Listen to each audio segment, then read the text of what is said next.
Iya ya. Ini apa ini? Buat sound ya. Ya, baik. Kedengaran, Pak ya? Ya.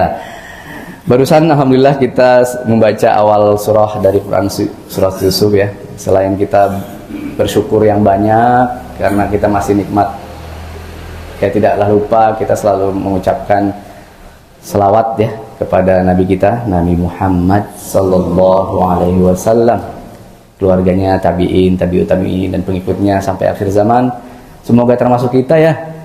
Semoga termasuk kita menjadi orang-orang yang diberikan syafaat. Karena setiap kita mendengar nama Nabi Muhammad sallallahu alaihi wasallam, ya, ini bukan sunnah, bukan apa, tapi kayaknya kalau misalkan sambil seolah-olah meluk beliau tuh kayaknya lebih gimana gitu ya. Ya, kita latihan ya. Nabi Muhammad sallallahu alaihi wasallam, ya. Kita mudah-mudahan diizinkan oleh Allah di surganya mendapatkan syafaatnya, berjumpa dengan baginda Muhammad sallallahu alaihi wasallam, manusia terkasih, manusia pilihan yang Allah cintai, yang semoga kita bisa menatap wajahnya, bisa ditakdirkan bercerita. Coba bayangkan Bapak Ibu, bayangkan wajahnya yang indah. Dan jika kita diberikan kesempatan berjumpa walaupun hanya dalam mimpi, apa yang ingin kita sampaikan? Curhatan apa yang kita ingin sampaikan? Nama beliau kita sebut-sebut di dalam tahiyat kita. Sudah sewarasnya kita orang yang, sudah sewajarnya ya kita orang yang beriman itu merindui berjumpa dengan baginda Muhammad sallallahu alaihi wasallam. Alhamdulillah. Nah, di pagi yang indah ini, selain umur yang didapat tentunya sebagai orang yang beriman sudah sewajarnya ya kita memperdalam ilmu agama ya. Dan kita bersyukur Allah takdirkan hari ini kita diberikan kesempatan ya untuk lebih lagi ya mendalami Quran di pagi yang cerah ini.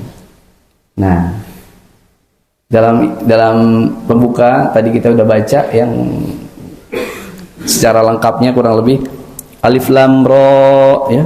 Kalau misalkan membaca Al-Qur'an itu wajib ta'awuz ya. A'udzubillahi minasyaitonirrajim. Kita berlindung pada Allah dari godaan syaitan yang terkutuk. Ya. Alif Lam Ra hanya Allah yang memahaminya. Ya. Wallahu alam bimuradih. Tilka ayatul kitabul mubin. Sesungguhnya kami menurunkan kitab suci Al-Quran berbahasa Arab ya. Alif Lam Ra ya. Itulah ayat-ayat kitab yang jelas arti dan petunjuknya. Inna anzalnahu Qur'anan Arabiyyan, bahwa sesungguhnya kami ya Allah menurunkan Quran dalam berbahasa Arab la'allakum ta'qilun, agar kita semua berakal. Alhamdulillah. Jadi kalau misalkan kita tahu tentang bahasa Arab ya Bapak, ternyata Allah menakdirkan Quran itu dalam bahasa Arab itu supaya kita makin cerdas. Karena ternyata bahasa Quran itu bahasa yang paling indah dan bahasa yang paling detail dan bahasa yang paling spesifik ya, domirnya aja ada 16. Wa humahum ya humahunna antum antunna anna nahnu ya. Kalau kita cuma sedikit ya, itu dalam kaidah ayat-ayat yang terkait dengan hukum itu harus jelas, subjek, objek, predikat, keterangan harus jelas. Jangan sampai menimbulkan bias ataupun salah tafsir. Itu salah satu rahasianya. Dan nahnu naqussu 'alaika. Nah, ini baru ya ayat ketiganya. Kami menceritakan kepadamu ahsanal qasas, kisah yang paling indah, ya, yang paling baik. Bima auhayna, dengan apa-apa yang kami wahyukan kepadamu. Ilaika hadzal Qur'an, ini Quran. Wa in kunta, dan sesungguhnya engkau Nabi Muhammad min qablihi, ya, yang sebelum itu laminal ghafilin, termasuk orang-orang yang belum mengetahui. Kita tahu Bapak Ibu, Rasulullah yang mulia Nabi sallallahu alaihi wasallam itu dikenal sebagai ummi. Kenapa sih kok Nabi Muhammad kok ditakdirkan sebagai ummi? Bukannya ummi abi ya, bukannya ibu-ibu maksudnya, tapi buta huruf, tidak bisa menulis dan tidak bisa membaca. Karena nanti dijelaskan bahwa ketika ditakdirkan Rasulullah yang mulia SAW itu ummi, tidak bisa menulis dan tidak membaca, artinya beliau sama sekali tidak mengetahui kitab-kitab suci yang sebelumnya.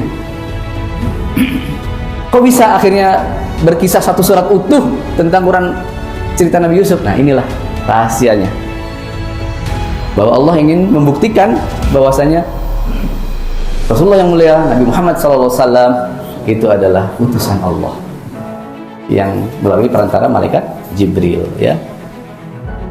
Jadi beliau tidak kenal Taurat, Alkitab, Bible, tapi hebatnya lagi itu lebih detail dari apa yang digambarkan di kitab-kitab sebelumnya.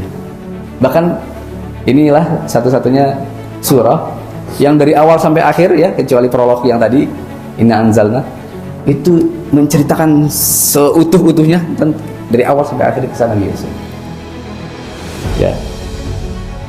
Nah, makanya Allah menyatakan bahwasanya pengetahuan itu murni datangnya dari Al-Quran yang diwahyukan kepada beliau, padahal sebelumnya beliau tidak tahu apa-apa tentang kisah tersebut, ya. Nah, kita pengen tahu nih background asbabun nuzul, ya, dari kisah Quran surat Nabi Yusuf ini. Kita tahu bahwasanya Quran surat Yusuf ini adalah Makkiyah, ya. Ya, ini perlu diingatkan lagi ya, kalau periode Makkiyah itu bukan berarti turun di Mekah, ya. Ada fase Makkiyah, ada fase Madaniyah, itu artinya fase sebelum hijrah Rasulullah ke Madinah, ya, gitu ya. Jadi diseragamkan dulu ininya, pemahamannya. Jadi fase Makkiyah, ya. Dan ini diturunkan di tahun ke-10 periode kenabian Rasulullah. Coba kalau periode ke-10, kira-kira ada yang bisa ngaco, di usia berapa Rasulullah menerima wahyu Quran surat Yusuf ini? 50. Iya. 100. Door prize-nya mana panitia? Karena dilantiknya kenabian Rasulullah SAW itu adalah di usia 40, ya. Dengan pertanyaan berikutnya, usia 40 ini usia 40 yang Masehi atau Hijriah? Ada yang tahu? Hijriah. Iya. Konversi per 13 tahun itu setara dengan 1 tahun. Berarti kalau misalkan dikonversi kurang lebihnya 40 itu dikurang sekitar 2 atau 3 tahun, ya. Berarti kalau misalkan turunnya Quran surat Yusuf ini kalau dimasehikan bisa jadi kurang daripada usia 50, ya. Hitung aja sendiri. PR. Nah, di 10 tahun kenabian Rasulullah ini, Rasulullah disebut sebagai Amul Huzn. Apa itu Amul Huzn? Tahun yang dilanda kesedihan, yang istri beliau tercinta Siti Khadijah wafat. Tidak lama berselang, ya, sepamannya yang namanya Abi Thalib wafat. Ini dua tokoh besar dalam sumbangsih dakwah Islam di awal-awal. Istri beliau adalah orang yang pertama mendukung dan bersyahadat, ya.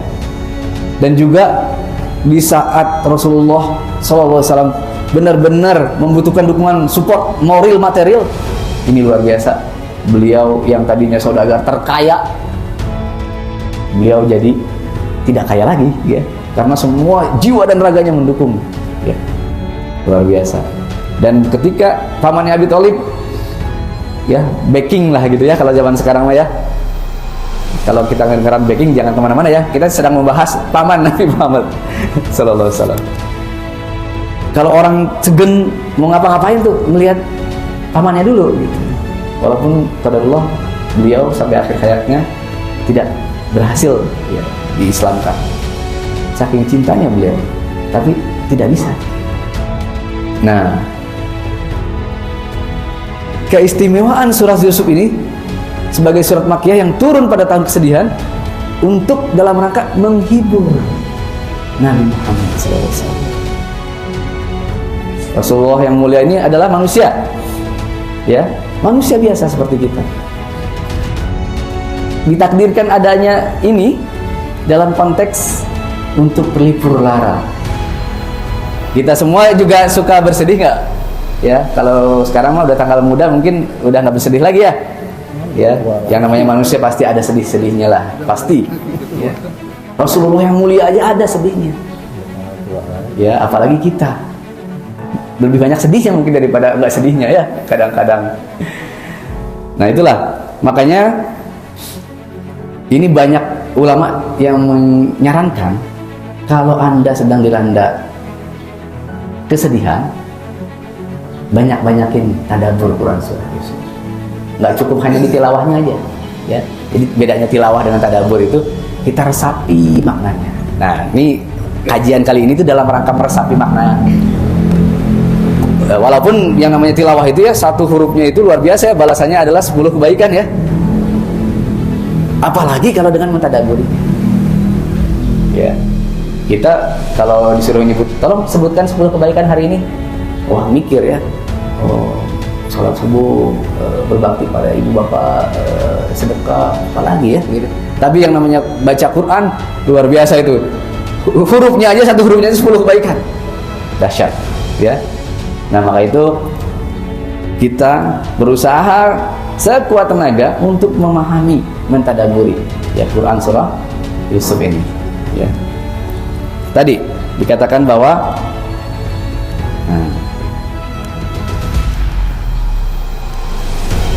ini mundur ya. Yang pertama sekali untuk menghibur Nabi Muhammad SAW dan para sahabat yang sedang menghadapi tekanan berat dari kaum kafir Quraisy dengan penentang dakwah, yaitu pamannya sendiri Abu Lahab dan Abu Jahal. Ya, jadi kita dapat benang merahnya tuh. Rasulullah yang mulia itu sendiri itu ditentang sama paman-pamannya. Jadi Abu Jahal dan Abu Lahab itu tokoh-tokoh yang termasuk nasab pamannya. Ya. Seolah-olah pengen bilang begini, wahai Nabi Muhammad, bukan kamu doang kok. Tuh Nabi Yusuf mah sama saudara-saudara kandungnya beda jalur ibu gitu ya. Jadi kalau misalkan Nabi Yusuf, ada yang tahu ibunya namanya siapa? Hannah kalau nggak salah ya. Bapaknya itu. Ya, bapaknya Ibu Yakub. Iya, luar biasa ya. Enggak, Rachel, namanya Rachel ya. Ibunya namanya, nah, Ibu Rachel ini melahir dari beliau tuh Nabi Yusuf dan Benyamin ya. Nama Benyamin Su'aib itu ya, itu dari adiknya Nabi Yusuf. Rasulullah yang mulia itu diperangi, dimusuhi, dibilang majnun, itu sama Abu Lahab, Abu Jahal yang kategori pamannya sendiri. Ya, ada benang merahnya jadinya ya. Jadi nggak usah geli, nggak usah galau, nggak usah sedih. Nabi Yusuf juga pembulian oleh saudara-saudaranya sendiri, bahkan hampir tadinya mau dibunuh tapi jadi nggak jadi. Coba, kita juga manusia ya. Kalau kita merasa paling sedih di dunia ini, pernah nggak kita mau upaya pembunuhan oleh saudara kita sendiri, orang dekat rumah kita sendiri? Kalau kita merasa orang yang paling sedih, pernah nggak kita dicemplungin ke lubang sumur? Belum pernah kan, gitu. Kalaupun kita merasa orang yang paling nestapa, Pernah nggak kita didagangin di pasar budak? Kita sendiri sudah tidak mendapati perbudakan hari ini ya, secara harfiah. Walaupun secara maknawiyah itu banyak TKI, TKW gitu ya, kayak mirip dianggap budak gitu ya. Masya Allah. Itu yang pertama. Yang kedua adalah pembuktian mukjizat bahwa kaum Yahudi dan kaum musyrikin itu pernah bertanya tentang fenomena kenapa ada Bani Israel di Mesir. Kenapa ujuk-ujuk gimana awalnya gitu, ada cerita kok orang Israel banyak ngumpul di Mesir itu gimana, pasti ada sebab musababnya. Dan itu diceritakan oleh Nabi melalui Quran surat Nabi Yusuf ini, padahal beliau tidak pernah ya mempelajari ataupun membaca kitab-kitab sebelumnya. Dan yang terakhir adalah pesan kemenangan, bahwasanya setiap penderitaan, penolakan itu selalu happy ending, akan berujung pada pertolongan Allah ya. Nanti kita bahas ya. Nah ini tadi Pak Yasin kok gak pakai gamis ya? Saya klarifikasi dulu ya. Ini gamis sudah mengalami penyempitan makna ya. Kalau dalam bahasa Arab bicara kamis, semua bapak-bapak ini pada pakai kamis. Kalau bapak nggak pakai kamis, berarti bapak telanjang dada ya. Sepakat? Ya. Adapun hari ini kamis seperti yang dipakai Kang Imam ya, kamis yaitu sudah mengalami penyempitan makna ya. Udah begitu ya. Kita sepakati dulu ya. Ini al-qamis yang dimaksud adalah dalam bahasa Indonesia itu pakaian atau baju ya. Nah, gamis Nabi Yusuf alaihissalam itu sebagai panggung 3 fase utama perjalanan hidup, sebagai cerita terbaik ya. Tentunya kisah ini punya keistimewaan sendiri dibandingkan kisah-kisah yang lain, yang diantaranya adalah hubungannya erat dengan kata gamis ya. Bahkan seorang mufassir pernah berkata bahwa kisah Yusuf fi qamis, itu inti dari cerita Nabi Yusuf itu terletak pada baju. Nah, kita akan kumpas satu persatu ya.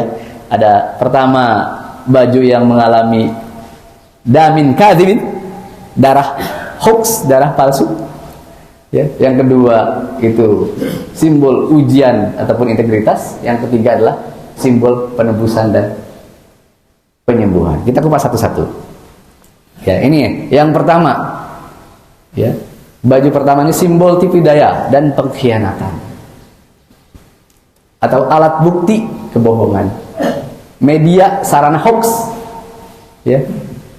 Waja'u ala qamisihi bidamin kadhibin, lalu mereka melumuri pakaian Yusuf dengan darah yang palsu ya. Kita tahu ya, itu saudara-saudara Yusuf tiri itu mengalami kecemburuan yang luar biasa, dan ini masuk di akal.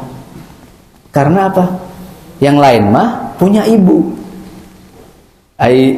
Yusuf dan Benyamin masih bayi, Benyaminnya nggak diajak main, itu sudah tidak lagi punya ibu, meninggal pada saat melahirkan adiknya Benyamin.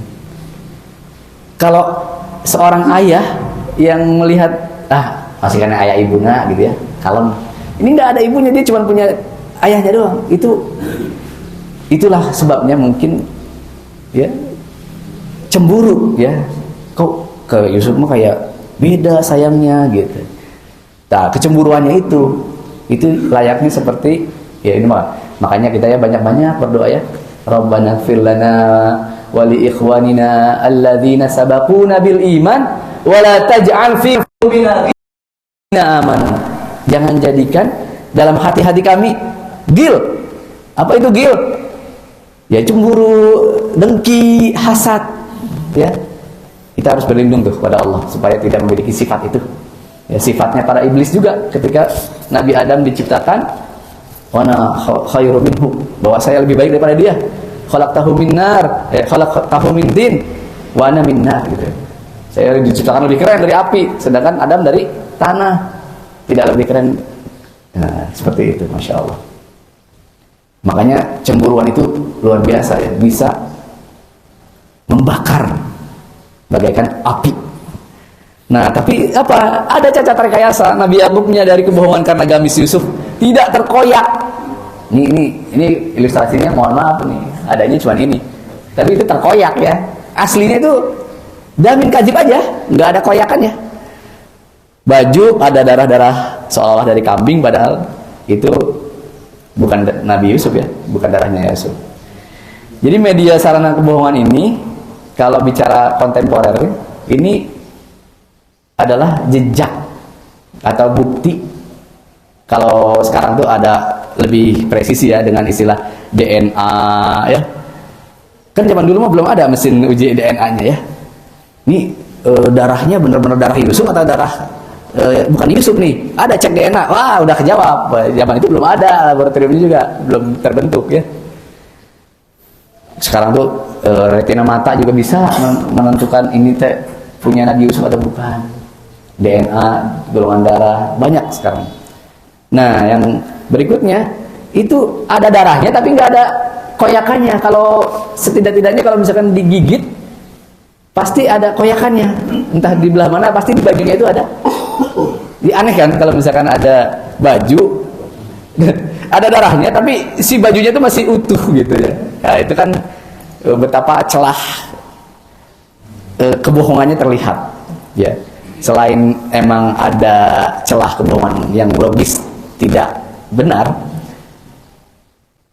di ayat yang tadi kita baca, ayat nomor 4, itu Nabi Yusuf tuh pernah bercerita kepada ayahnya, "Wahai ayahku, sesungguhnya aku telah melihat di dalam mimpiku 11 bintang, matahari dan bulan. Aku melihatnya semua bersujud kepadaku." Ini sejak saat cerita itu Nabi Yakub itu udah yakin, hakul yakin bahwa anak saya adalah calon nabi penerus risalah dakwah berikutnya. Jadi kalau udah yakin bahwa dia adalah nabi yang akan menyampaikan risalah dakwah, tahu-tahu ada kabar meninggal, ya, pasti hoax. Udah gitu juga dikuatkan kan bukti-bukti tadi, nggak ada koyakan serigala. Tapi apa? Nanti di akhir, fasabrun jamil, bersabar itu sangat indah ya. Nanti di akhir akan kita bahas. Yang kedua, selain alat bukti kebohongan, dia adalah alat bukti kebenaran ya. Di dalam Quran surat Yusuf ayat ke-18 ini, in kana qamisuhu qudda min qubulin fasadaqa wa huwa minal kadhibin wa in kana qamisuhu qudda min duburin fakadzabat wa huwa minas sadiqin. Kalau baju Yusuf koyak dari arah depan, maka Zulaikha lah yang benar, sedangkan Yusuf termasuk golongan orang-orang yang berbohong. Tapi jika Yusuf bajunya itu koyak dari belakang, sungguhnya Zulaikha lah yang berbohong, sedangkan Yusuf termasuk orang-orang yang jujur.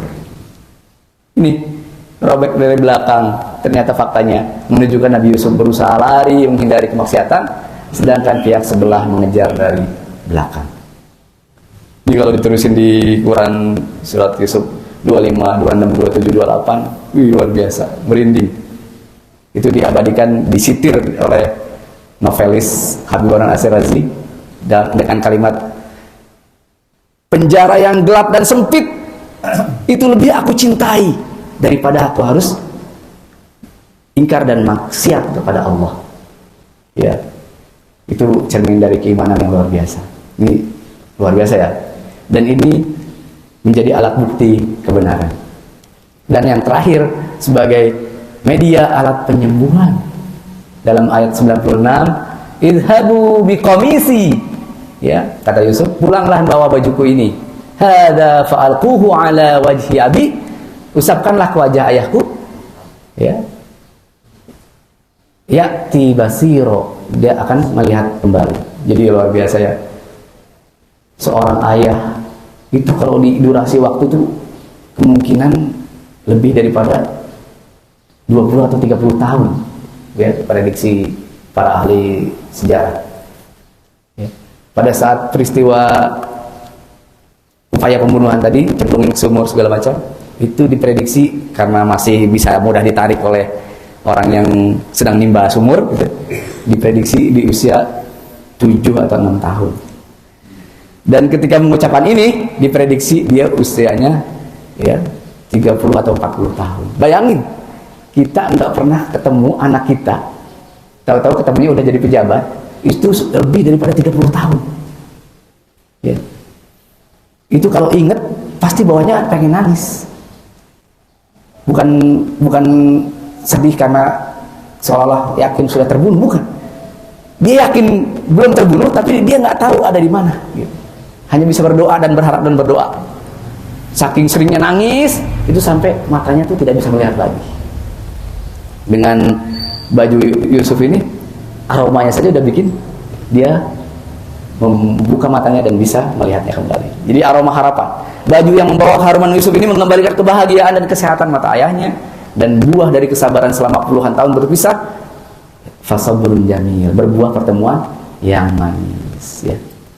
Nah, ini yang perlu kita bahas. Relevansi yang membangun, konstruktif bagi umat Islam. Metamorfosis gamis ini, gamis versi bocil, gamis versi remaja, gamis versi dewasa, itu ada 3 hikmah. Yang pertama, prinsip tabayun, ya, verifikasi logika dan data. Jadi kalau orang yang beriman yang ngaji Quran surat Yusuf, itu nggak mudah. Ada teks, ada berita, ada viral, itu nggak mudah langsung. Oh iya, enggak. Seperti Nabi Yakub yang menguji logika darah palsu dengan gamis utuh. Umat Islam itu tidak boleh menelan mentah-mentah berita hoax ataupun stigmatisasi yang buruk terhadap Islam itu sendiri. Yang terdekat ini di Berlin ada parade LGBT, ya, kaum pelangi, kaum boti, ya, ada yang bilang bau tai katanya, karena suka lubang dubur yang tempat mengeluarkan kotoran. Itu diserang sama orang yang di label orang Lebanon, mantan ISIS. Dan jadi kalau misalkan kita udah ngaji begini, pastinya kita nggak mudah percaya, ya. Bisa jadi itu sebuah konspirasi atau alat bukti kebohongan, ya. Ya, walau alam musab, kalaupun mungkin iya, sangat mungkin dia adalah, ya, seperti agen ISIS. ISIS itu sendiri kan ternyata konspirasi juga, ternyata orang Zionis juga, gitu ya, yang membentuknya. Ya. Yang kedua, integritas, ya, menjaga integritas dan akhlak mulia. Kebenaran pun akan menemukan jalannya sendiri. Tetaplah berbuat baik dan menjaga kehormatan meskipun dizalimi, sebagaimana Nabi Yusuf di istana Mesir. Ya. Jadi yang namanya emas tetap emas walaupun dicemplungin ke lumpur. Ya. Dia akan menemukan jalannya sendiri. Ketemu orang-orang yang bisa menghargai emasnya itu sendiri. Walaupun dia dicemplungin ke sumur, walaupun dijual di pasar pudak, tapi emas adalah tetap emas, ya. Jadi jangan pernah, ya, Mas Muji, Mas Rianto. Dan yang terakhir, keyakinan akhir yang indah. Ya, kegelapan malam tidak akan selamanya. Seperti hari ini, ya, kegelapan subuh, seiring-iring isyraq akan ada cahaya pagi yang terbit. Jadi setiap kita yang yakin dan beriman, insya Allah hidupnya akan husnul khotimah, happy ending. Jadi penderitaan akibat fitnah tidak pernah bersifat abadi. Kegelapan malam takkan selamanya, fajar subuh datang bersama sinaran mentari. Begitulah kegelapan pada dunia Islam. Kini ada yang tahu lagu itu? Iya, kalau tahu berarti udah wish to wow. Nasi tahun 90-an, nada murni, ya. Nyesel jawab, ya. Ini ya pesan abadi dan dalam kedamaian hati. Fasabrun jamil. Ini ungkapan diungkapkan oleh Nabi Yakub ketika mendengar konspirasi dusta tadi. Cukuplah Allah yang Maha Penolong, tempat kita meminta pertolongan. Alama tasifun, dari terhadap apa yang kamu ceritakan. Ya, semoga Allah menganugerahkan kita kesabaran yang indah dan keteguhan di atas kebenaran. Amin. Ya, semoga kita semua bisa mengambil ibroh dari kisah gamis Nabi Yusuf. Jadi gamis itu baju, ya. Ya. Dalam bahasa yang sudah dijadikan bajunya. Antum pakai gamis, ya. Ya, demikian sudah terbit matahari. Mungkin ada yang mau menambahkan, mengoreksi ataupun bertanya, kita sharing aja, ya. Silakan. Assalamualaikum warahmatullahi wabarakatuh. Waalaikumsalam warahmatullahi wabarakatuh. Alhamdulillah.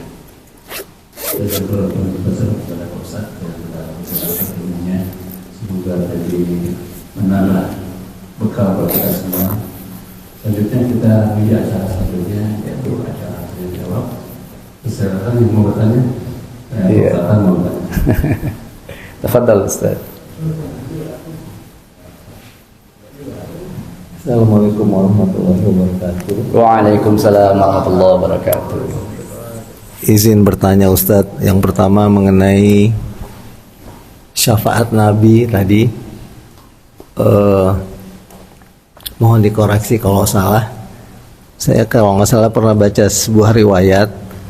Nanti ketika di padang mahsyar Rasul itu menunggu umatnya untuk diberikan air minum dari danau atau sungai Al-Kautsar.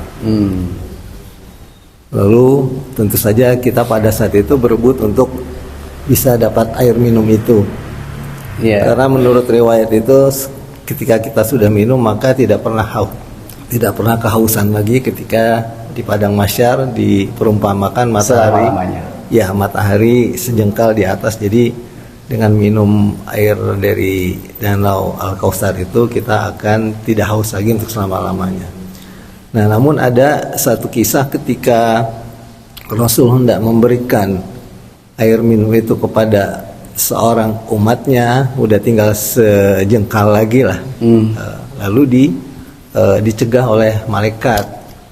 Malaikat mengatakan bahwa ya Rasul, sesungguhnya dia bukan bagian dari umatmu gitu.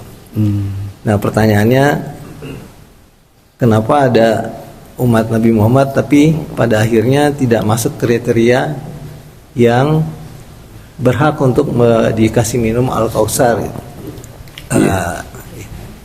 Itu yang pertama. Maksudnya jangan sampai kita termasuk menjadi orang yang seperti itu nanti gitu. Artinya kita di dunia bersolawat sampai berbusa-busa, tapi nanti ketika di sana, nauzubillah min dzalik, tahu-tahu air minum itu nggak sampai di kita walaupun udah tinggal sejengkal lagi. Yang kedua, hari ini Ustadz memberikan ilmu yang mencerahkan sekali mengenai gamis, mengenai kamis, yang mungkin secara umum bisa dimaknai bahwa ternyata ada satu benda yang namanya baju. Bendanya kurang lebih sama, tapi memiliki 3 hikmah yang berbeda gitu.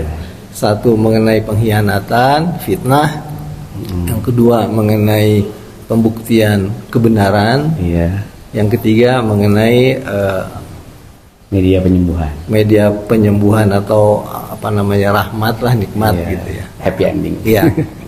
Kira-kira kalau disimpulkan dari 3 itu untuk refleksi terhadap kehidupan kita hari ini dan berikutnya, kira-kira selain yang 3 hal tadi ya sebagai penutup, mungkin ada hal lain yang bisa menyentuh kehidupan kita sehari-hari, Ustaz.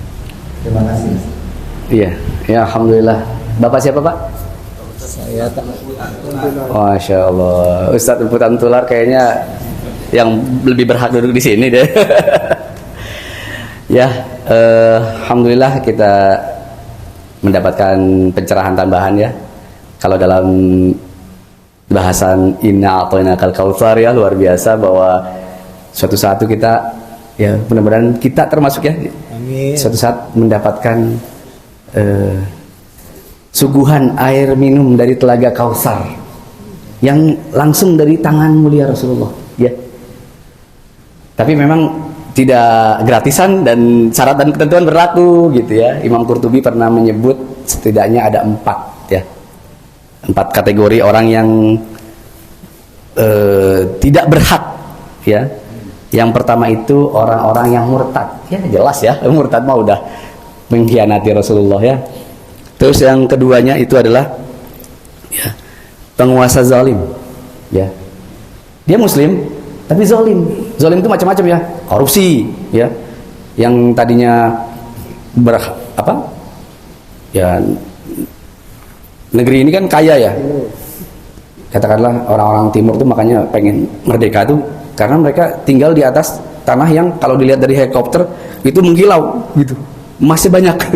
Tapi kok bagaikan ayam mati di lumbung padi ya, itu mungkin bisa jadi hanya segelintir orang yang menikmati itu Brunei yang sekecil gitu aja itu sampai orang-orang non muslim juga sejahtera ya. Wa ma arsalnaka illa rahmatan lil alamin. Tapi apa yang terjadi di Papua ya? Ya mungkin seperti itu gambarannya. Jadi mereka walaupun tidak kita benarkan ya, NKRI harga mati gitu ya. Jangan sampai memberontak. Dan ketiganya itu adalah pelaku dosa besar yang terang-terangan. Ya. Kalau emang mau dosa besar, ya jangan terang-terangan lah, ya. Nyumput aja di balik bilik gitu ya. Ini kalau udah mah live TikTok sambil minum khamar sambil zina, itu kan itu terang-terangan, itu tidak berhak. Yang terakhir adalah pelaku bid'ah, ya. Apa itu bid'ah? Ya, ini panjang ya. Tapi ala kulli hal kalau kita bahasnya sepotong-sepotong nanti multitafsir dan mungkin yang paling pentingnya dari tentang bid'ah ini terkait dengan akidah tetap harus kita junjung tinggi, ukhuwah dan rahmat juga tetap kita harus sesama umat manusia aja harus berhubungan baik. Ini apalagi sesama umat Islam. Ya. Maksudnya gimana dakwah terhadap orang-orang yang ada-adakan hal yang baru dalam agama, itu mereka selama muslim mereka berhak untuk kita lakukan dakwah yang marhamah, yang penuh dengan kesabaran dan kasih sayang gitu. Jadi kita tetap dengan lemah lembut, dengan santun, ya. Sepertinya materi Al-Kautsar ini bisa menjadi motivasi gitu ya.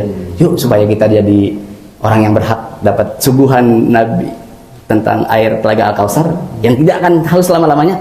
Kita berangsur-angsur menegakkan, mengamalkan ihya'us sunnah ya, menghidupkan amal-amalan sunnah. Jadi gitu.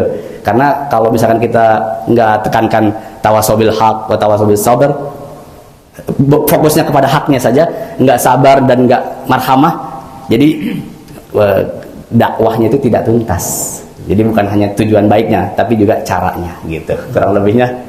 Yang keduanya tadi apa? 3 hikmah tadi. Ya, 3 hikmah tadi. Yang mengenai gamis tadi. Iya, yang jadi kata kunci pertanyaannya. Jadi kan benda yang sama, yeah. Tapi ternyata Allah bisa memberikan 3 hikmah yang berbeda. Yeah. Mengenai pengkhianatan, iya betul, pembuktian kebenaran maupun nikmat. Itulah kehebatannya ilmu mantik dan ilmu balaghah Quran. Ya, dia baju yang berbeda sebenarnya, tapi semuanya itu bajunya Nabi Yusuf. Baju yang berbeda, tapi semuanya itu adalah baju yang pernah dikenakan oleh Nabi Yusuf. Jadi seolah-olah ini menjadi itu tadi, inna anzalnahu Qur'anan Arabiyyan la'allakum taqilun. Hanya orang-orang yang berakal aja nih yang bisa menemukan hikmah dan pelajaran yang berharga, benang merah di antara kisah ini. Ya. Semuanya satu konsisten, pakai komis.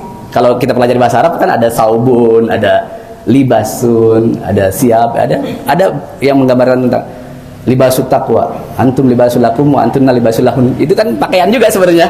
Tapi pilih konsisten dia di komis ya. Ini juga mengajarkan banyak kepada kita bahwa kita yuk sama-sama terus semangat. Yuk kita optimalisasi akal pikiran kita dengan berinteraksi lebih banyak dengan Al-Quran. Itu baru Quran surat Nabi Yusuf. Itu di Quran-Quran lain, di surat yang lain itu masih banyak lagi hikmah. Ya. Apalagi kalau misalkan ya di sini banyak yang menghafal Al-Quran ya, walaupun mungkin cuma 1 ayat 1 hari, kerongkongan kita tuh dibasahin bibir kita tuh dengan lantunan-lantunan ayat suci, supaya kalaupun akhirnya kita mati husnul khotimah ya. Jadi fadilah Quran ini juga bukan hanya menyelamati alam kubur kita, tapi bisa jadi membawa sanak famili, keluarga, kerabat sampai 40 orang. Makanya yuk kita terus semangat untuk mengkaji ilmu Al-Quran. Mungkin itu, ada lagi yang mau menambahkan?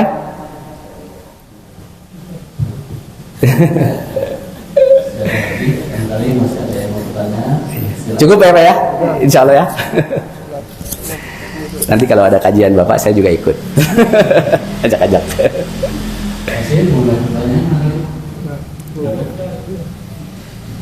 Di belakang. Atau suruk ya? Atau Pak MC mau menambahkan? Ya, kalau tidak ada lagi, barangkali kita melanjutkan acara selanjutnya ya. Tidak ada lagi? Ya, kalau begitu ya kita sudah selesai. Iya, alhamdulillah. Ya. Berarti kita tutup di acara ini. Namun sebelum kita tutup sedih, mari kita sama-sama melaksanakan doa bersama-sama. Alhamdulillah dengan doa kafir majlis. Subhanakallahumma bihamdik Asyhadu an la ilaha illa anta astaghfiruka wa atubu ilaik. Mohon maaf jika ada kekurangan. Billahi taufiq wal hidayah. Assalamualaikum warahmatullahi wabarakatuh. Lebih afdal lagi kita sama-sama tutup dengan membaca doa. Ya. Ya. Baik. Innallaha malaikatahu yusholluna 'alan nabi. Allahumma shalli 'ala sayyidina Muhammadin wa 'ala alihi wa ashabihi ajma'in. Allahumma ighfir lana dhunubana wa liwalidina warhamhum kama rabbawna shighara. Amin. Rabbana zalamna anfusana wa illam taghfir lana wa tarhamna lanakunanna minal khasirin. Amin. La ilaha illa anta subhanaka inni kuntu minadh dhalimin. Allahumma la sahla illa ma ja'altahu sahla wa anta taj'alul husna fa idza syi'ta sahla. Amin. Allahumma inna nas'aluka ilman nafi'an wa rizqan thayyiban wa amalan muttaqabbalan. Allahumma inna nas'aluka salamatan fid din Amin. wal afiyatan fil jasad wa ziyadatan fil ilmi wa barakatan fi rizqi wa taubatan qabla al maut wa rahmatan 'inda al maut wa maghfiratan ba'da al maut wa najatan minan nar wal afwa inda lis-hisab. Amin. Rabbana atina fid dunya hasanah wa fil akhirati hasanah wa qina adzaban nar. Amin. Subhanakallahumma rabbana rabbika rabbil izzati amma yasifun. Amin. Wa salamun alal mursalin walhamdulillahi rabbil alamin. Amin ya rabbal alamin. Assalamualaikum warahmatullahi wabarakatuh. Waalaikumsalam. Masih bisa salat suruk Pak Yasin? Nah. Alhamdulillah. Supaya kita dapat pahala haji umroh sempurna. Amin.